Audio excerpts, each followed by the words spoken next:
Self inductance of a long solenoid. कैसे answer देंगे? ध्यान दीजिएगा, magnetic flux through long solenoid क्या होता है? B बराबर म्यू नॉट एन आई। जो लोग पढ़े हैं वो तो जानते हैं, वो नहीं जानते हैं वो लोग याद कर लीजिएगा। Magnetic flux, sorry, magnetic field through each turn, through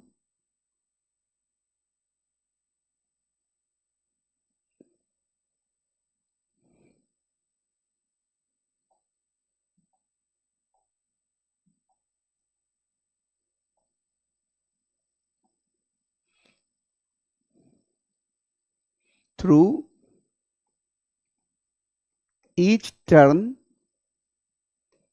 of a long solenoid,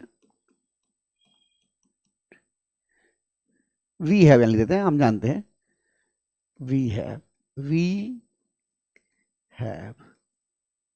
क्या होता है? B बराबर म्यू नॉट एन आई। याद रखना है इसको आपको। किसी लॉन्ग सोलेनॉइड के हर एक टर्न से जो मैग्नेटिक फील्ड पास करता है वो इतना होता है, म्यू नॉट एन आई। जहां वेयर एन है number of turns per unit length, और बाकी आई तो करंट है, म्यू नॉट तो परमिएबिलिटी ऑफ फ्री स्पेस है। ये तो आप जानते ही है। हम एक चित्र बनाते हैं।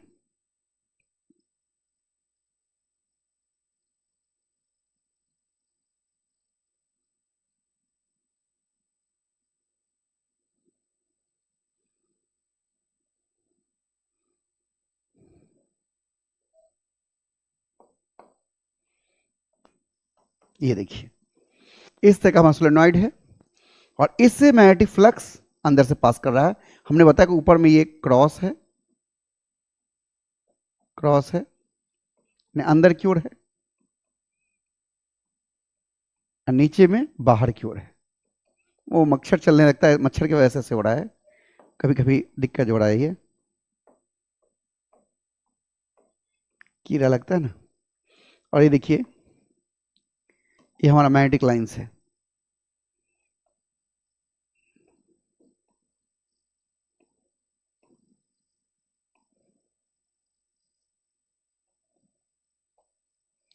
ये जो मैग्नेटिक फील्ड है, ये अंदर से गुजर रहा है, यही मैग्नेटिक फील्ड का मान है।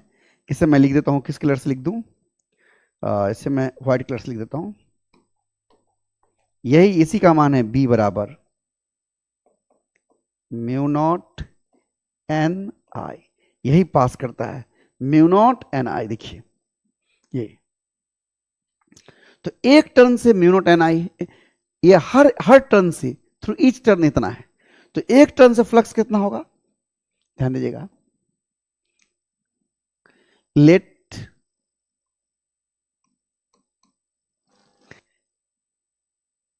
यहां पर मैंने बता ही दिया, n है number of turns of solenoid. Let A be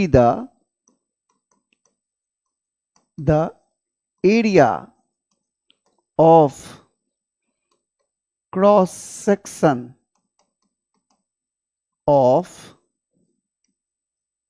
each turn of solenoid. Solenoid के हर एक टर्न का एरिया A है। तो magnetic flux through each turn कितना होगा? Magnetic flux through each turn off solenoid, each turn off solenoid कितना हो जाएगा? 5। हर एक टर्न से बात कर रहे हैं हम। एक मिनट। सोलेनॉइड क्या होगा? बराबर होगा B, मैग्नेटिक फील्ड B और डॉट A। तो एंगल तो 0 डिग्री, यानी B इंटू ए हो जाएगा। ये क्या हो जाएगा? B इंटू ए हो जाएगा। ध्यान से देखिए, B इंटू ए। और बी का मान कितना है, mu naught N I into A. ये एक टर्न से हुआ। अब इस सोलेनोइड के हम एल लेंथ पर विचार करते हैं। इस सोलेनोइड के हम एल लेंथ पर विचार करते हैं। हमें कोई ऐसा कलर ले जो आपको दिखे। ग्रीन कलर लेता हूं, ध्यान दीजिएगा। हम इस सोलेनोइड के एल लेंथ पर विचार करते हैं, एल लेंथ पर। तो ध्यान दीजिएगा,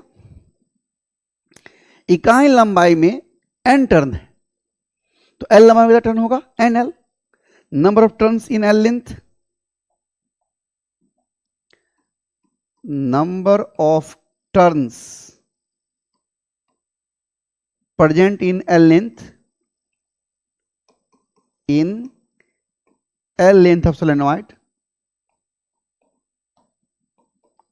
solenoid कितना हो जाएगा, n इंटू एल। ध्यान दीजिएगा, इकाई लंबाई में जो टर्न है देते हैं n है number of turns per length, यानी यूनिट लंबाई में, इकाई लंबाई में टर्न है n, तो l लंबाई में टर्न एन एल। तो l लंबाई से कितना फ्लक्स पास करेगा, ये तो एक टर्न से है, ईच टर्न देखिए ना, एक टर्न से फ्लक्स है mu naught N I into A, एक टर्न से। तो एल लेंथ में जितने टर्न है उसके उससे कितना होगा, तो एल लेंथ में टर्न है एन एल, तो एन एल से तो गुना कर देंगे, इसलिए लिखेंगे, इसलिए magnetic flux through L length of solenoid phi equal to, ये जो निकला एक टर्न से mu naught N I A, गुना कर देंगे एन इंटू एल से, यानी कितना हो जाएगा ये गुना करने पर, mu naught N square A, N square A into length L into I, ये हो गया। यानी इसको फ्रेश करके लिख दें यहां पर, फाई इक्वल टू गया एक टर्न से mu naught N square A L into I. इसको हम इतना को ब्रैकेट के अंदर रखते हैं। अरे यार क्या हो गया, इसको हम ब्रैकेट के अंदर रख देते हैं। देखिए ये हो गया। अब देखिए नाउ, बट आपको अभी कुछ देर पहले हम पढ़ाए हैं कि सिर्फ फाई बराबर होता है एल आई। ये इक्वेशन 1 है, ये 2 है, दोनों कंपेयर करिए, comparing 1 and 2, comparing equation 1 and 2, क्या हो जाएगा, एल बराबर यानी सेल्फ इंडक्टेंस बराबर mu naught N square A into L, यानी ये एल लंबाई का सेल्फ इंडक्टेंस है, ये क्या है एल लंबाई सेल्फ इंडक्टेंस, इसलिए self inductance per unit length क्या होगा, self inductance per unit length क्या होगा, बराबर होगा एल बाई एल, यानी एल में एल से भाग दे दो तो क्या होगा, बराबर होगा म्यू नॉट एन स्क्वायर ए, यानी self inductance per unit length जो होगा वो होगा म्यू नॉट एन स्क्वायर ए। तो किसी लॉन्ग सोलेनोइड का self inductance per unit length होता है म्यू नॉट एन स्क्वायर ए, और सेल्फ इंडक्टेंस एल लेंथ का कहेगा तो एल से गुना हो जाएगा mu naught N square A into L. ये बोर्ड में देखिए क्वेश्चन बैंक में कई बार पूछा होगा, ये इंपॉर्टेंट है, सेल्फ इंडक्टेंस क्या है और लॉन्ग सोलेनोइड का, लंबे सोलेनोइड का सेल्फ इंडक्टेंस निकालिए। ये एक महत्वपूर्ण क्वेश्चनों में से एक है जिसे आपको समझना है। समझ रहे हैं, मैं एक दिन में बहुत ज़्यादा क्रैश कोर्स में इसलिए पढ़ाना नहीं चाहता हूं कि बहुत ज़्यादा पढ़ा दो फिर याद भी तो करना है, लिख करके एक दो बार प्रैक्टिस करना है। अगली क्लास में हम आपको म्यूचुअल इंडक्शन क्या होता है और दो कोएक्सियल कॉइल का म्यूचुअल इंडक्टेंस कितना होगा वो हम बता देंगे। उसके बाद जो महत्वपूर्ण क्वेश्चन बनता है वो एसी में जो एसी फ्लो करता है एलसीआर सर्किट वाला, वो हम आपको बताएंगे, और उसके बाद फिर ट्रांसफार्मर बताएंगे और एक दो छोटे छोटे क्वेश्चन सब देखेंगे। उसके बाद हमारा करंट इंड हो जाएगा, फिर हम ऑप्टिक्स में हाथ लगाएंगे। ठीक है,